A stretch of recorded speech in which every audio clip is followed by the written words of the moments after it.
Good afternoon, everybody. Welcome to Friday. Welcome to Friday afternoon, and welcome to World Environment Day. This is a special event in the SocEnv calendar, our awards, and as you know, today we're going to announce the 2020 Environmental Professional of the Year, and for the first time, our new Registrant of the Year, so someone who registered since January 2019 with us. My name's Emma Wilcox. I'm the Chief Exec at SocEnv, and I get the great pleasure in kind of starting us off this afternoon with the proceedings. So before we go much further, it's pretty obvious that we're not in a physical event this year, and it's pretty obvious why, so I don't need to explain any of that to you. So it's the first time that we're using a virtual format. So we're going to go through, introduce the award presenters and guests over the next kind of 45 minutes or so, but we really want you to be involved. So normally you would show your appreciation by kind of clapping, whooping, whichever you like. Slightly trickier in this instance, but we really encourage you to use the chat function, say hello, drop messages in, and Phil and the team will be looking at that as well. We are hoping to have a chat with the winners as we go through as well, so we'll hear from them. If you've got any questions for them or for anybody else, again, please just pop them in that chat box and then we will follow them up from there. This event is being recorded and it will be next week on our YouTube account and on our website as well for you to see. So, World Environment Day is a really key day in the Society's calendar. It's something that we take the time and the attention to really celebrate, and we always have our AGM around this time as well, which we did yesterday. So we felt it was right to continue to base our annual awards around World Environment Day, even though we couldn't get together and have an online version of the event rather than waiting for a time when we could be back together as well. So just onward, alongside the awards, Sarah from the SocEnv team has been really busy with Phil coordinating a webinar series of expert insight that went out this week. Katie released a special World Environment Day podcast on Wednesday with Chartered Environmentalist Dougal, who's on the awards today, and Caroline Drummond, again available through our website with a podcast. So please go over, have a look, have a listen, subscribe, and some really great content on there, some fabulous Chartered Environmentalists, so please do that. And we hope this, even though it's an online event, we hope it's as meaningful for our award winners and our finalists today as if we were able to meet in person. So we've just registered our 10,000th CEnv in May, which again was wonderful, really shows the progress the Society is making. Again, you can find details of Sarah, our 10,000th registrant, over on our website. And I've already mentioned that we are, as well as having our CEnv of the Year this year, we also have our new registrant as well, which is wonderful. Before we get on to the awards, today is World Environment Day, and I'm going to hand over to Dougal, who's the Vice Chair of SocEnv, to tell us a little bit more about the work that we do on WED. So Dougal, over to you. Thank you very much, Emma. Yeah, hi everybody, it's Dougal Driver here, and yeah, we've championed World Environment Day for a while, and obviously that's alongside lots of our key partners, and it's a day of celebration, education and awareness, and of course inspiration, and particularly Chartered Environmentalists inspiring others to perhaps what they know a little bit more about the science of, but engaging with society is something I'm really keen for us to do. The theme this year it's set by the United Nations, and the theme is biodiversity, with a tagline of time for nature, very appropriate. And alongside IEMA and CEnv, Canary Wharf Group, Wilmot Dixon, Siemens and Skanska, we've teamed up with the Wildlife Trust to support their particular biodiversity campaign called 30 Days Wild.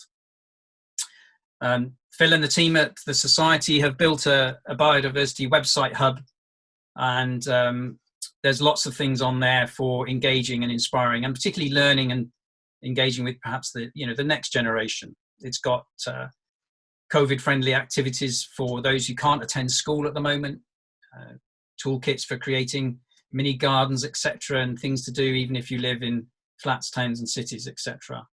There's good practice case studies for ecologists and professionals, and there's also examples of how business can play a part as well. And as Emma's already mentioned, there's podcasts and videos, etc. So do share your work, do spread the word, and it's a time to work collectively and visit socenv.org.uk/biodiversity 2020. There are recordings of the webinar series that's happened this week there. And indeed, I interviewed Caroline Drummond, the Chief Executive of LEAF. And I've never had such an interesting conversation about soil before in my life. So if you have any interest in soil, which I am reliably informed, and in fact I do know and believe underpins just about everything else we would talk about in the environmental sense. So do have a listen to that. Sign up for 30 Days Wild on the Wildlife Trust's website, and share your work. Hashtags 30 Days Wild, hashtag ForNature, and you'll note that World Environment Day comes up when you put that in as well. We all know it's not a one-day fix, and so after the 30 days of June, we want you to start thinking about biodiversity more deeply in your everyday lives, and we'll be working with the campaign around something called 365 Days Wild, for obvious reasons. So for those environmental professionals on this webinar, please do take the lead. It's time for us to take the lead and work with our partners. So this is a fantastic event, and great to hold it on World Environment Day. Back to Emma. Thanks, Dougal. Alistair Taylor's just putting through the chat that here at iAgri we love soil. Many top soil scientists. We love soil as well. There's a common theme down my allotments, as you would expect. Okay, enough of that. So on to the awards. I'm now going to hand over to the Society's Chair, Will Pope, to introduce the Registrant Newcomer of the Year and the Environmental Professional of the Year Award. So Will, over to you. Emma, thank you very, very much. And Dougal, thank you both for that introduction to this wonderful and celebratory day. As Emma has said, I'm the current chair of the Society for the Environment, and I'm also Vice President at the Institution of Environmental Sciences. So a happy World Environment Day to everybody. I'm not going to repeat the content that Dougal has just very eloquently described, but lots of information on the SocEnv website and well worth having a look at. In case I forget towards the end, I'm going to put it in now. Thank you so much to the Society for the Environment team for all the work in preparing for today and also for delivering, fingers crossed, a great virtual event. This is the first time we've done it virtually, and I think we might all be hoping it might not be the last time, because we're all looking for transformational change in our working lives, aren't we? Often for very good carbon reasons, of course. But thanks anyway to the team for all the great work. So on to the Environmental Professional of the Year Award, following the Registrant Newcomer of the Year Award. So for both awards, it's really important to take on board how important it is, we believe, to recognise environmental professionals, and also to particularly recognise those professionals who go above and beyond the normal call of duty. And in particular, it's important to me personally, I guess, but I think to all of us, that it's really important to recognise all chartered environmentalists do great work, otherwise they wouldn't be a chartered environmentalist. But some inspire others, and some inspire others more than most. And we love that, because that's the drive for the profession and the drive for improvement in the environment. So inspiration is really important to us, and also demonstrating that, an individual demonstrating that they can make a difference. So again, we love chartered environmentalists who clearly are going above and beyond and making a difference. Now, in reaching the conclusions that we've reached, or that I'm going to actually, all I'm doing is reading out what the conclusions that the panel have reached. But there was a huge difficulty this year for the judging panel, not for any other reason than we had such a high caliber of nominees, a really high caliber of nominees. That, I mean, they're always good, but this year was a real challenge. And I want to also extend my thanks to the judging panel for doing such an excellent and diligent job, and also particularly to Dougal, who you've just heard from, who was the chair of the judging panel. What a sterling job, and what a big job it was this year as well. So thanks to all.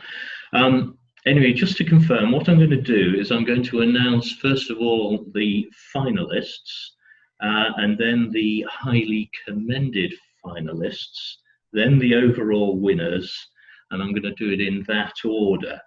So finalists, highly commended, and then overall winners. The highly commended finalists and the overall winners will receive certificates, and the winners actually will receive, and we hope in a post-COVID world will be presented with a trophy in due course. Interestingly, the trophies actually aren't ready at the moment because they've been COVID-19 delayed in production, but that will be those will be activities that we'll complete during the year. Also, the winners today will be invited to have a chat with Dougal and I after I've announced who it is. So finalists, be prepared. And Phil, I think you're going to orchestrate all the mics and the webcams and all the necessary buttons to be pressed are at your end. So I'm going to leave that to you. It's a thumbs up from Phil there. Thank you very much, Phil. So first of all, the 2020 Registrant Newcomer of the Year Award. Now, as Emma said in her introduction, this is new for 2020. First time we've had a new Registrant Award. So as with the Environmental Professionals of the Year Award, this award absolutely showcases outstanding environmental work, but it is, as the name implies, specifically available to those who have achieved their registration, in this case, well, recently, but in this case, since the 1st of January 2019. So we wanted to shine a light on those who have really hit the ground running since becoming an REnvTech or a CEnv. And this flags in many ways not only the importance of new registrants to the society, but the importance of the work of new registrants, and actually the long-term sustainability issues around their ability to inspire others and make a difference. The finalists who entered the final judging stage are therefore in the running for the 2020 Registrant Newcomer of the Year Award are, in alphabetical order, James Hicks, CEnv, Senior Ecologist at Atkins and registered as a CEnv via CEIM. Liaquat Karim, CEnv, Senior Project Engineer at KEO International Consultants and registered as a CEnv via IEMA. Tamsin Kennedy, CEnv, Senior Project Manager at Scottish Water and registered with the Society via the Institute of Water. Lola Okunrinboya, CEnv, Environmental Manager at Dragados SA UK and Ireland and registered with the Society via IEMA. And finally, Chris Lansborough, CEnv, Environmental and Sustainability Manager at Willsborough Civil Engineering Limited and registered as a CEnv via IEMA. So firstly, the highly commended finalist. The judges decided to recognise one nominee this way, and this nominee has been a big driving force behind innovative biodiversity and net gain work on major projects. The nominee's effective engagement with multiple stakeholders and pioneering habitat creation stood out for the judging panel. as did the fact that this person excelled in multiple roles and cross-discipline. And this helped ensure the sustainability was at the heart of the projects described. So, the highly commended finalist for the 2020 Registrant Newcomer of the Year award is Chartered Environmentalist James Hicks, Senior Ecologist at Atkins. So, congratulations to James, and we should have a round of applause if we could so do that. So, well done, James. Highly commended. Well done indeed. And now for the winner. The enthusiasm and strategic thinking across this nominee's work, while still in the early stages of a bright career, made the nominee a very worthy first winner of this new award. An individual positively influencing across civil engineering sector through his connection with the Institute of Civil Engineers and striving to embed environmentally sound solutions at all times.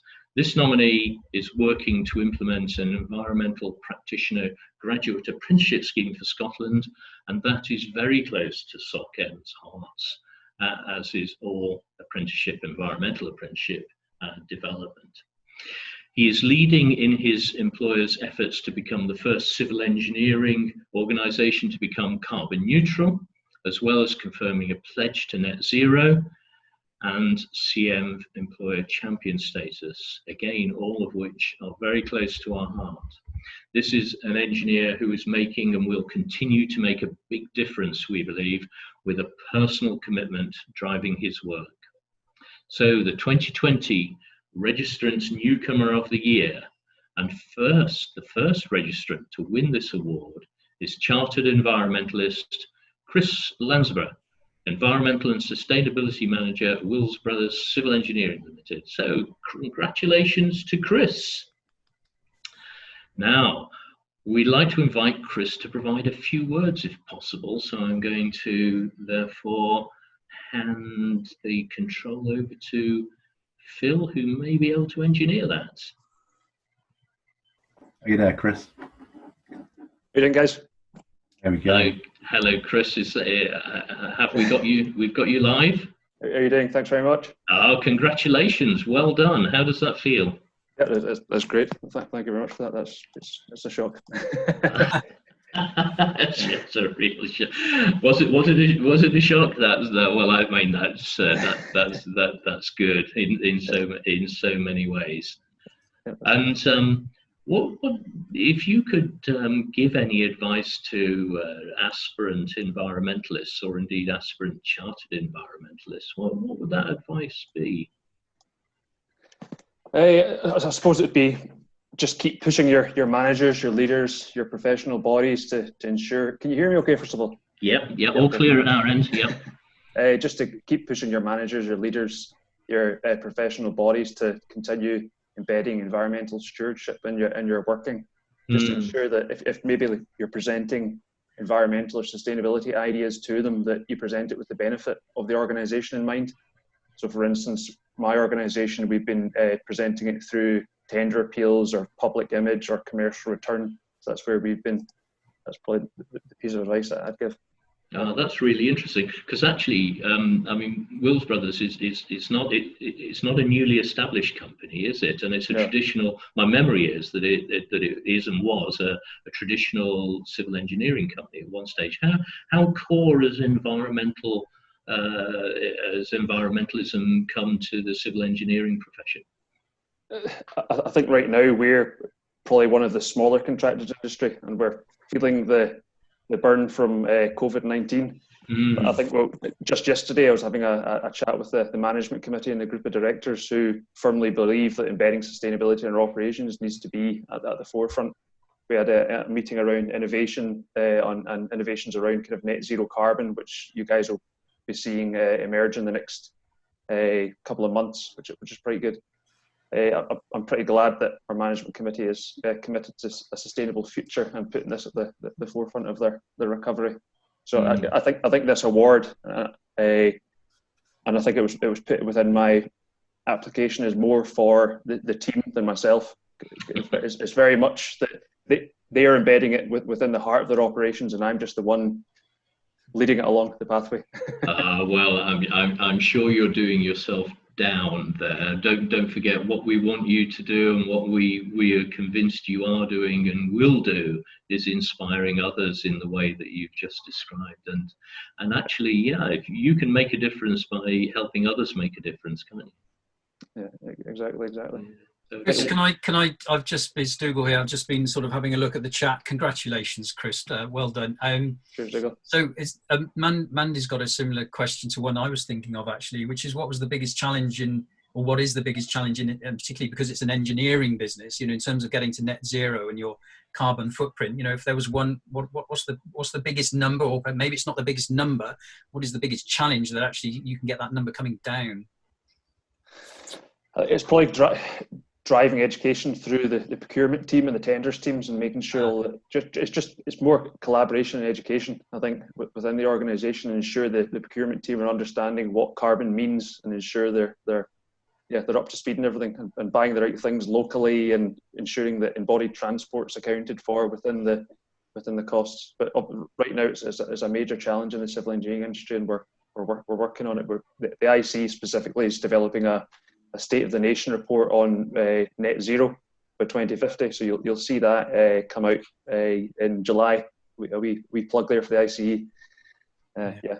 Well, so I can understand that sometimes, institutional processes are the hardest to turn around, aren't they? When people have been doing something in a certain way, and it maybe not a direct link to carbon. Like, well, if you drive a truck and it turns into an electric truck, you know what you're doing. It's very obvious. But no, I can understand. That's the hard graft. Well, congratulations once again. Cheers, Dougal. Okay, Dougal, thank you very much. And Chris, could I just finish by saying, giving you the opportunity to give us any words about how you feel, or any words in response to winning the award? Yeah, sure.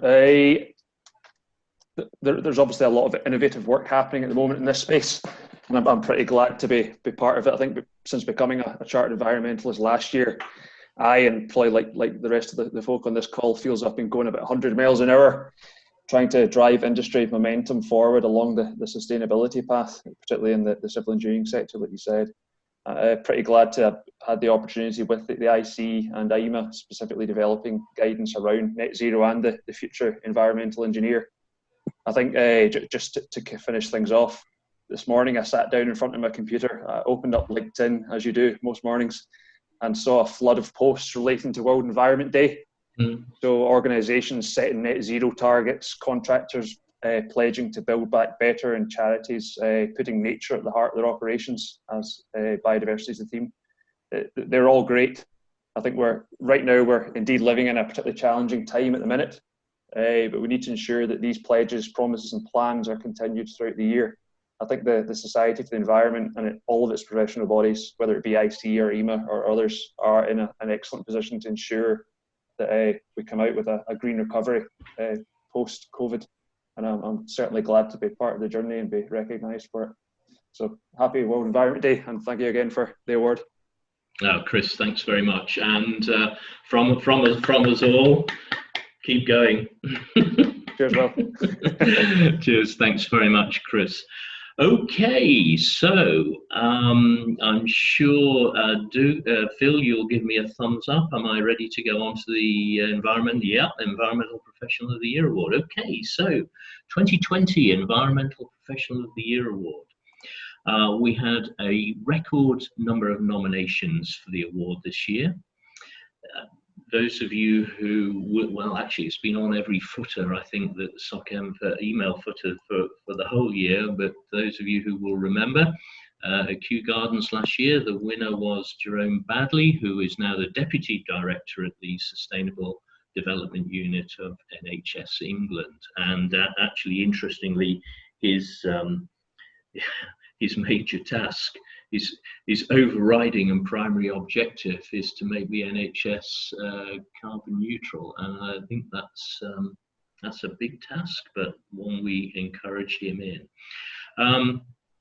The finalists who entered the final judging stage of this year 2020 and are therefore in the running for the 2020 Environmental Professional of the Year Award are And again, in alphabetical order, first of all, Martin Gettings, CEnv. Martin is the Group Head of Sustainability at Canary Wharf Group and is registered as a CEnv via IEMA. Wai On Hong, CEnv, is a business manager at Palm Milling Novozymes and is registered via iChemE. David Inman, CEnv, Director at DM Limited and registered as a CEnv via RICS, the Royal Institute of Chemistry. Bart Kolajicek, CEnv, registered again via RSC. Catherine Norgrove, CEnv, and registered with the Society via SciWem.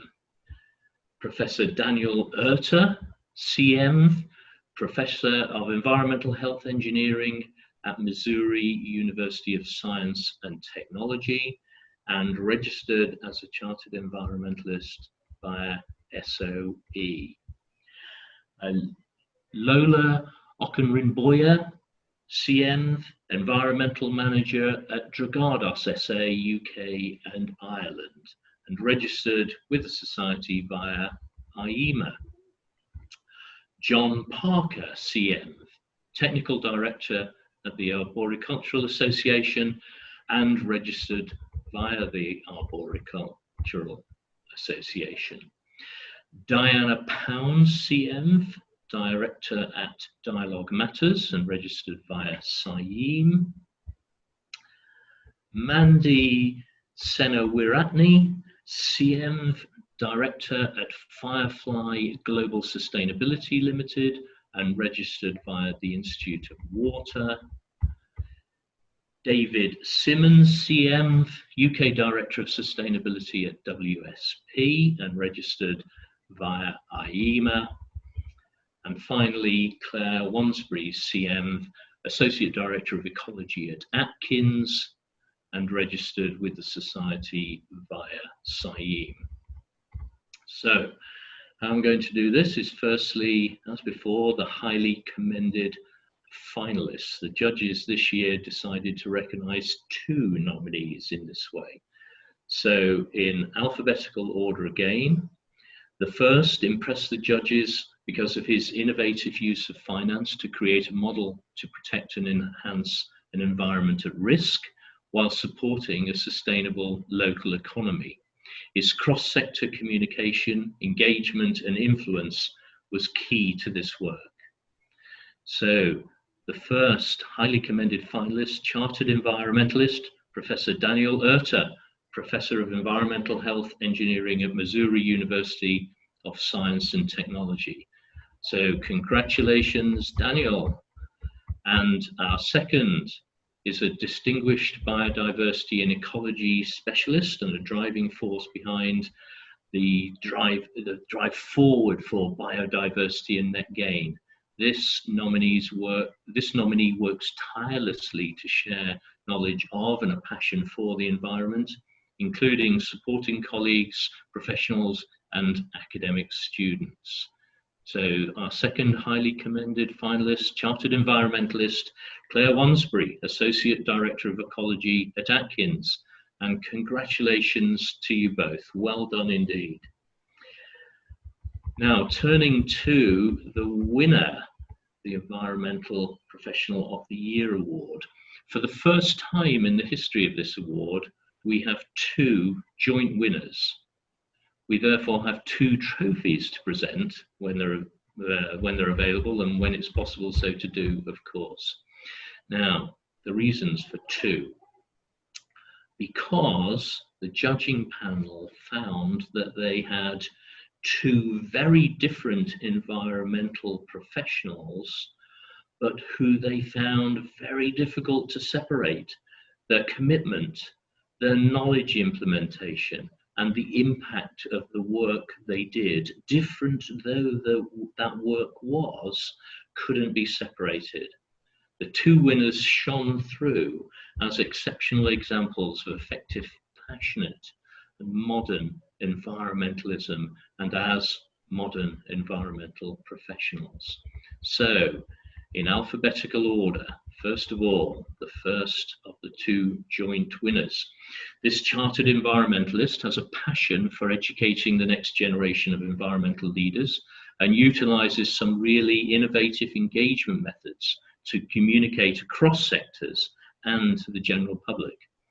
The judging panel were delighted to see such passion for the environment across this winner's diverse work.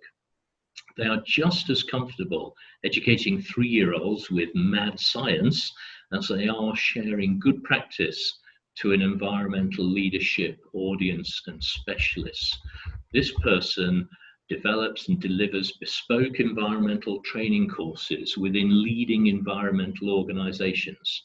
They are long-serving, highly respected volunteer for the Institute of Water.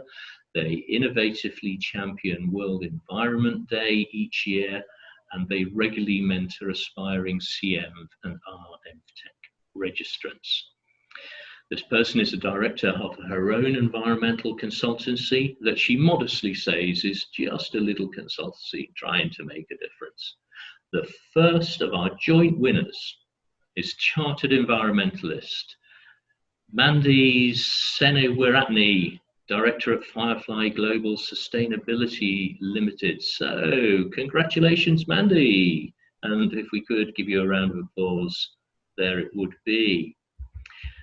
So, whilst we've got congratulations to Mandy, and we'll go to Q&A, but before we hear from her, the second of our joint winners. This winner is also a chartered environmentalist, one of the leading voices in sustainability consulting. He created and continues to drive a 50,000 employee strong company-wide program for delivering a sustainable future. He is the spearhead behind Pledge to Net Zero, the first industry commitment in the UK requiring science-based targets from its signatories to tackle greenhouse gas emissions within their own organisations. He's a top-level driving force for sustainable change, and this nominee is influential across sectors and is well-versed in communicating to the global media. The passion behind his communications is clearly evident. From working with government on strong ambitions for COP26 to the development of the first environmental degree level apprenticeship, this nominee doesn't plan to rest on these achievements. He's showing a continued enthusiasm for creating change and making a difference. So the second joint winner of the 2020 Environmental Professional of the Year Award is David Simmons, CEnv, UK Director of Sustainability at WSP. So again, congratulations to David, and congratulations to Mandy, of course. So Phil, I wonder if we can make Mandy and David live and perhaps hear some words first from Mandy. Okay, let's give that a go. Mandy, I think I've got you here. Just going to unmute you now. And you can share your webcam if you like. Yes, hello. Can you hear me? We can hear you, Mandy. Congratulations. And I hear you're in Melbourne, Australia. I am. I escaped the lockdown with about a day before they shut me out. So can I please come home? So you were very fortunate indeed. Okay, so Mandy, how does that feel? I'm completely taken back. I saw the rest of my contendees. I was, to be honest, completely honored to be in the category. I went through all of the other nominations and went, wow. So to be honest, I was like, I've made it to the nomination panel. I was quite happy at that point. So I felt like I'd won at that point. So to get this far into it, particularly along the side of David Simmons, I'm actually already celebrating. I've had another event just before, so we've started off. We should finish the other one for World Environment Day. Cheers. It is 1 a.m. so. Oh, it's okay. Yeah, that seems fair enough then. Mandy, what inspired you to? What inspired your interest in the environment and environmentalism?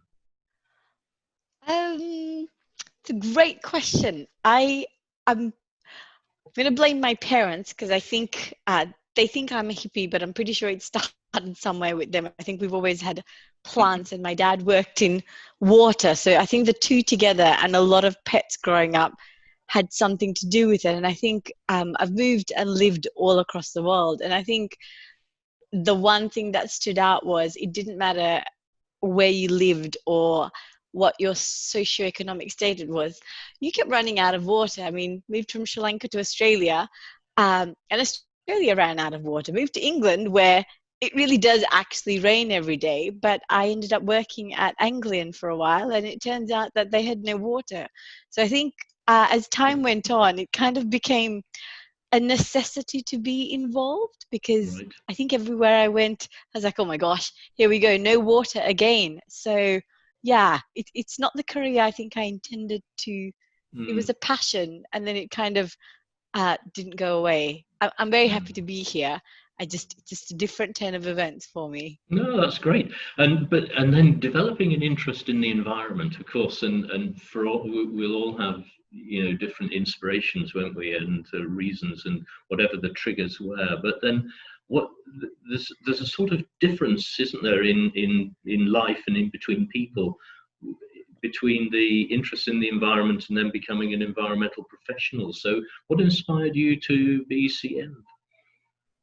It's probably not the greatest answer, but I moved from Australia to England, and the onus in Australia is very different. I think letters after your name it's not really very encouraged, but I got to England and there seemed to be a very large push. And it took me a long time to work out whether I was going to do CEnv, CEng, or CSci, because I'm an environmental engineer by training and did a lot of science work. Yeah. And to be honest, in the end, CEng fit the bill. It fit everything I did, and I would truly encourage other people to look into it. It actually cuts across all fields and kind of all sectors and all interests. So I found that it fit me. It fit the water side of work that I did. It fit the building side. It felt digging holes, it felt working with kids. And I think I felt like, okay, I got to get these letters after my name just to prove that I've kind of gone through and I so the peer review side is, to be honest, it was terrifying. It's not lie, but CPD killed me. Yeah. But I'm really glad I got through it. Well done. Well, that's a great answer. Great answer. So, Mandy, stay on the line, but let's bring David in if we can, Phil. I think David might be there and ready to go. Hello, Will. Hello, David. So, David, congratulations. Well done, David. And, thank you very much. That's okay. I'm sure you've got some words for us. How does that feel? Well, I mean, first of all, yeah, as I said, Will, all at SocEnv judges, thank you. It's been a pretty busy week this week, and actually just before I got on, I've had a fairly long week with a fairly hefty deadline. So my blood sugar has been a bit low, which might accumulate. Well, I'm probably a bit emotional at the moment, to be honest. But I'm really touched and honoured, and really also exactly to what Mandy was saying. You know, that's a tremendous for all of the shortlisted, and and especially congrats to Mandy and also to Chris as well. It's an honour to be alongside you.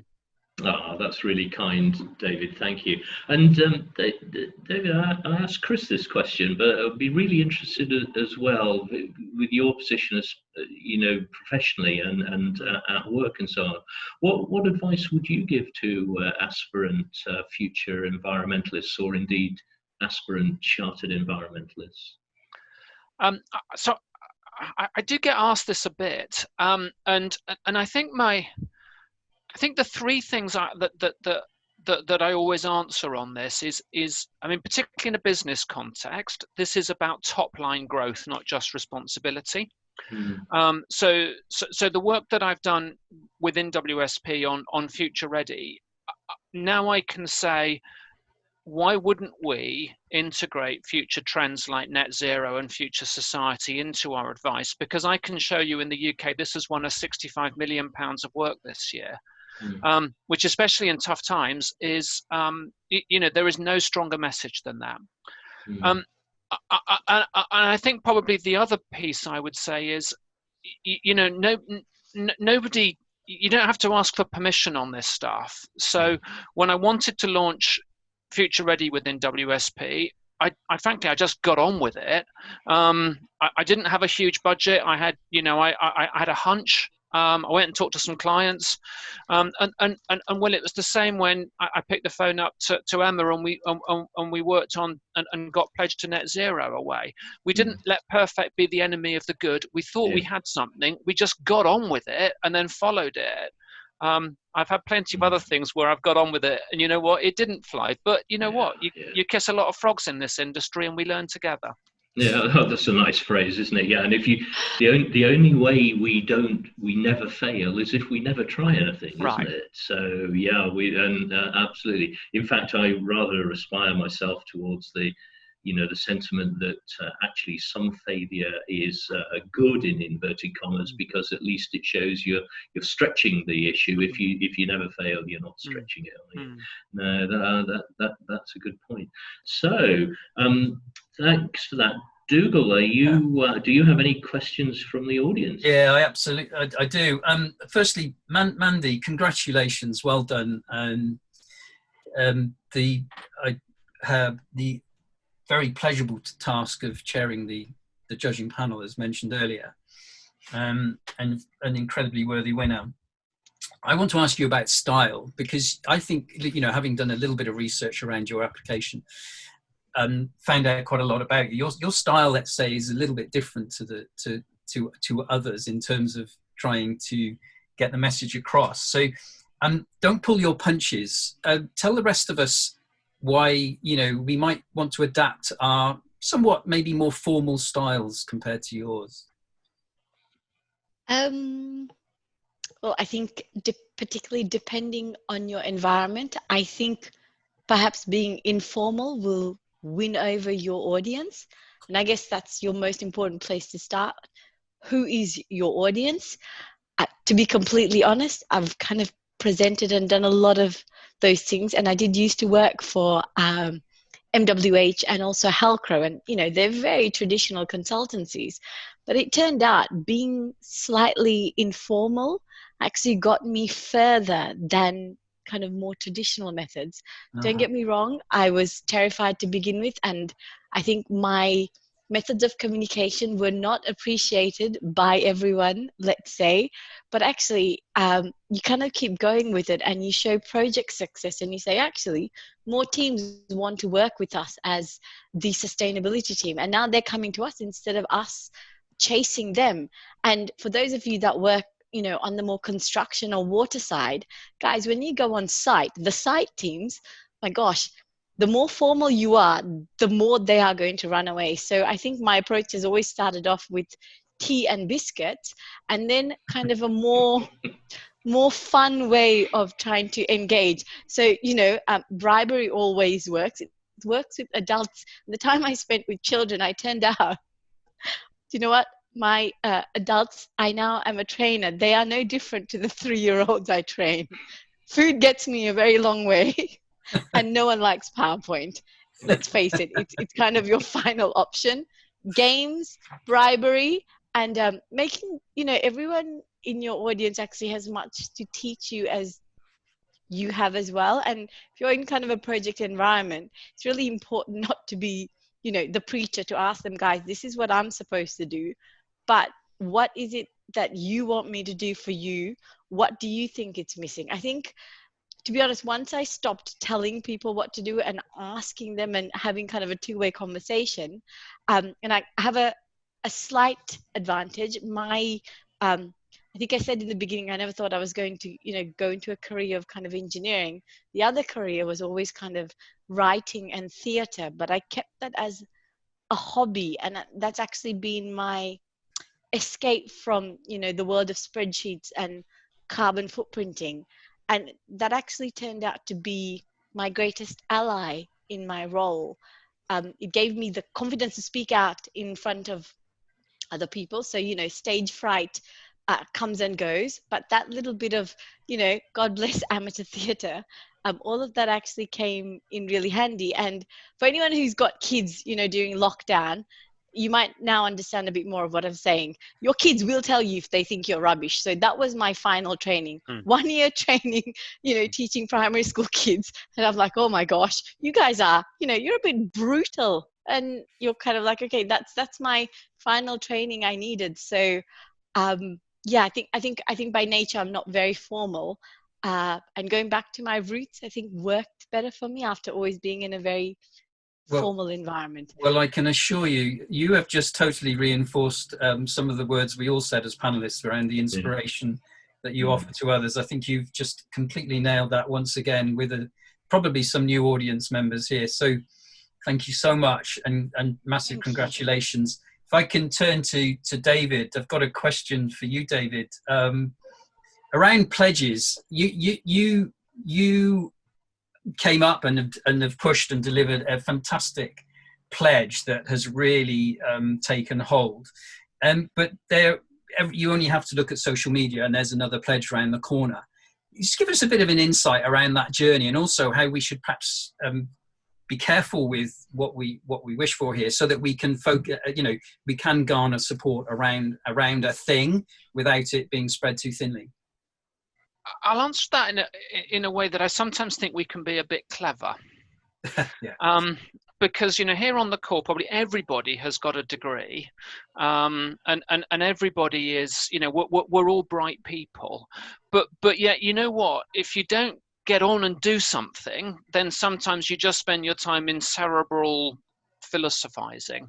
And so, absolutely, I think, when we talk about pledges, yes, I mean, there is absolutely a lot, but also let's also recognize that they serve a good purpose. And so with pledge, one of the things we've heard time and time again is, I just want an anchor to get on and do something. I want a simple framework, and I want to galvanize some action together. And that's what I'm really proud of with what we've done with Pledge, is that, we've got 48 organizations who've signed up, from people like Andrew, Marlo, who's on the call, and very, very small micro businesses, through to SocEnv, IEMA, IES, CIOM, they've all signed up as well as some of the largest companies in our industry. And together, we're learning together on it. And so it's more than the pledge, I think.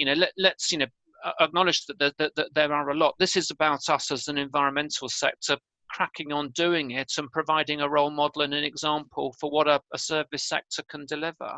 Yeah, and I think, I mean, a couple of things. Your timing, the words, the timing, the fact that you back that up with purpose, straightforward, simple, but actually it was never for you a throwaway, was it? It was all about, what was obviously came before that led to it, but actually it was everything to do with afterwards. And that the 48 organizations, and that number's growing. And if anybody, I know you'd probably want to say this yourself, but if anybody is on this call representing an organization or has influence over an organization, let's get that up to 50 by the end of World Environment Day, shall we? Yeah, great, Shan. And you know what? I mean, I think, it's also, I suppose just a thing about getting on and doing it, Dougal, because it had always chipped away a little bit at the back of my mind that sometimes our sector is great at telling our clients about how to improve our performance, but actually we struggle to make the business case ourselves. And you know what? I mean, just as a bit of a defensive play, I've kind of waited the last 5 years for us to be called out on that. And so here we are, we've got something now, so we've got a decent answer to it. Well, congratulations. Will and Emma, if you want, just back to you for any final questions or thoughts to our finalists before I wrap things up. No further questions from me. Just a massive congratulations to all of the finalists and the winners as well from me. Thank you, Emma, and thank you, Dougal. I'm just going to ask our two winners one final question each. It's actually the same question to both of them, and perhaps Mandy first, and then David. And as much as anything else, Phil is looking here for a soundbite as well, so that I imagine some of what you might say in response to this question might appear in the quote and the press release possibly, but Phil will make a judgment on that, I'm sure. Could I just ask you to both give some words in response to winning the award? So what's it done for you? What's it going to do for you? Should we ask Mandy first, and then David? Sure. I now wish I hadn't had a glass of wine before this meeting. However, here we go. I think so. I became an independent consultant just around 3 to 4 years ago. I always worked in very traditional consultancies, followed a very traditional path, and it was for me a huge risk to go out on my own. And particularly the first year, I actually, no one told me how difficult it was to kind of go out on your own. So I don't think I realized how difficult it was going to be. So I did doubt myself the very first kind of year, wondering, there was loads of job offers. Should I really go back? So actually, this is kind of, it's kind of validated. I think, particularly during this time, during lockdown, I think it's finally validated that maybe I did follow the correct path for me. It's not the correct path for everyone, but I think I definitely should have stepped out on my own. And I feel like I've actually been able to do a lot more being independent than I did perhaps working with under another organization umbrella, because I'm independent. I can push for things, even if it's going to be controversial. I run kind of some World Environment Day debates, and they are generally quite controversial, but actually I think being on my own, and also I can do a lot more kind of the stuff I do with kids and STEM work. Sometimes it's quite hard to fit in with a day job. So I think this is validated. I think this is validation for me. I think maybe all of that work and passion and kind of credentials have all kind of come together. Thank you, actually. I don't think I've said this. Thank you very much for actually recognizing, and actually to be in a category. David Simmons, I checked you out and I went, hey, I'm a director of just me, and there's other people with more than that. So yeah. Thank you. Thank you, Mandy. That was lovely. Thank you very much. And David, over to you.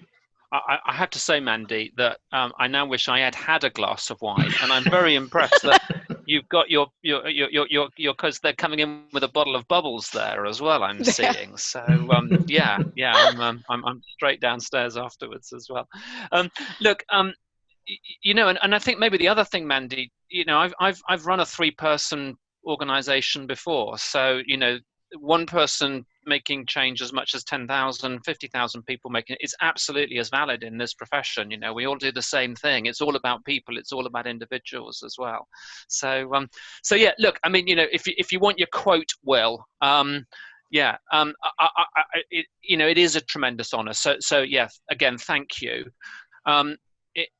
If nothing else, I think for me, this is, I hope that these awards inspire our 10,000 members, which is amazing for SocEnv. It will certainly help inspire the 7,000 environmental and sustainability professionals who work for WSP. And it certainly will inspire me to keep cracking on with so much work that we've still got to do to deliver a net zero sustainable economy. That's fantastic. Thank you very much.